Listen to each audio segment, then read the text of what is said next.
Hello everybody, this is Lorraine Alternative Homesteading. We're going to have another story time, Gang Stalking and Mind Control, the Destruction of Society Through Community Spying Networks. And it is 34 degrees here in eastern Kentucky, and it is November 19, 2023, 12:46 a.m. I hope everybody had a good day on Saturday. It was kind of nice here. Got cooler later in the day. Just busy working on the homestead here, cleaning up.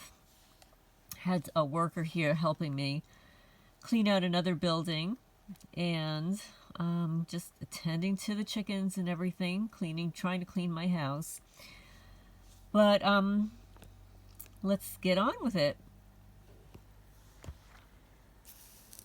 And this little piece of art is painted for me by Sawlight on eBay.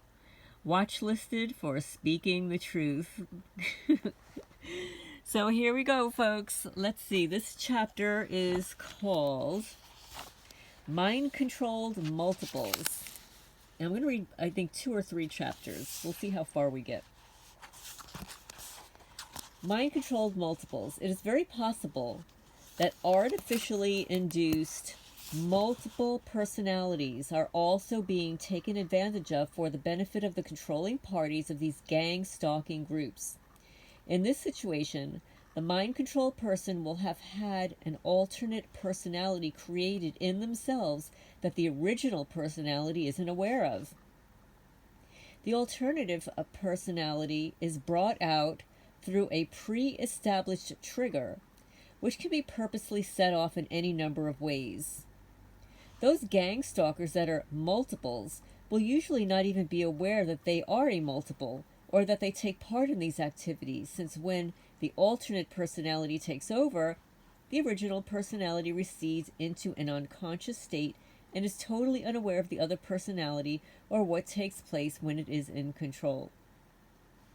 These people may have been clinically misdiagnosed as having a stereotyped mental illness such as schizophrenia, mental psychosis, or manic depression, and any personality switches that are witnessed by those who know the person can therefore be easily misunderstood as mere symptoms of their misdiagnosed problem.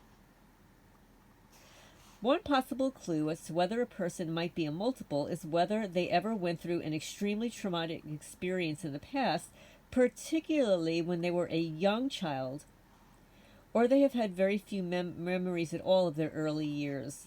It's quite common that a person who went through extreme sexual, physical, or psychological abuse as a young child reacted by completely disassociating themselves from the traumatic experiences in order to cope with the extreme pain and suffering they were being put forth.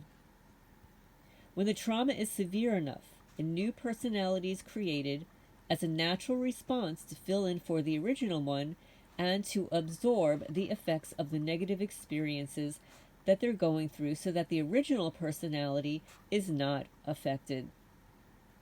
None of the alternate personalities' experiences are remembered by the original personality either. This is an all-natural defensive mechanism, but a person who knows about the multiple personalities in another person, or perhaps even created them, is in a position to take advantage of them.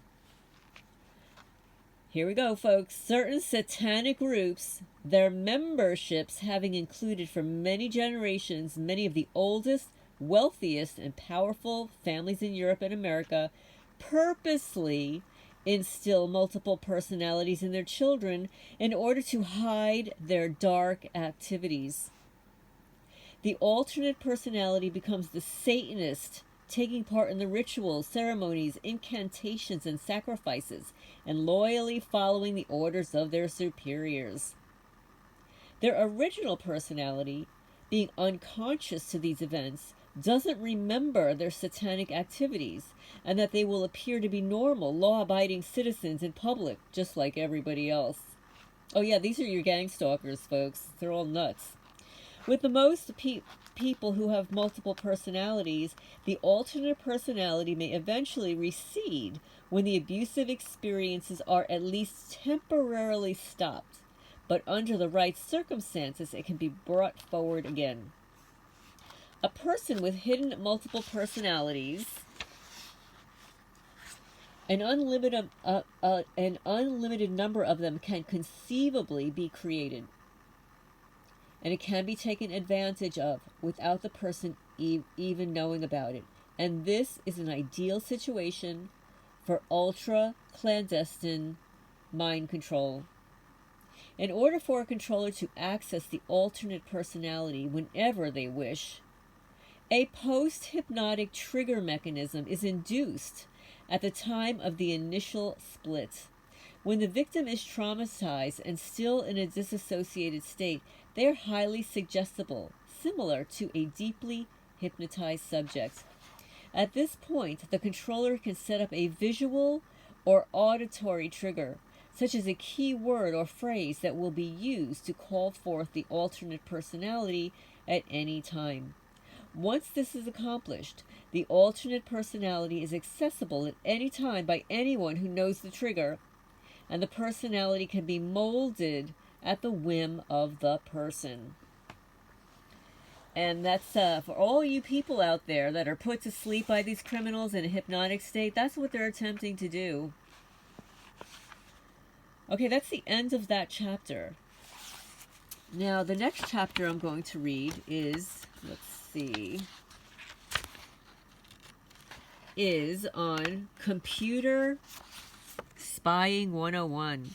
Because it's turned off or not connected to the internet is foolhardy. At the upper levels of society, where gang-stalking activities are ultimately being organized and directed,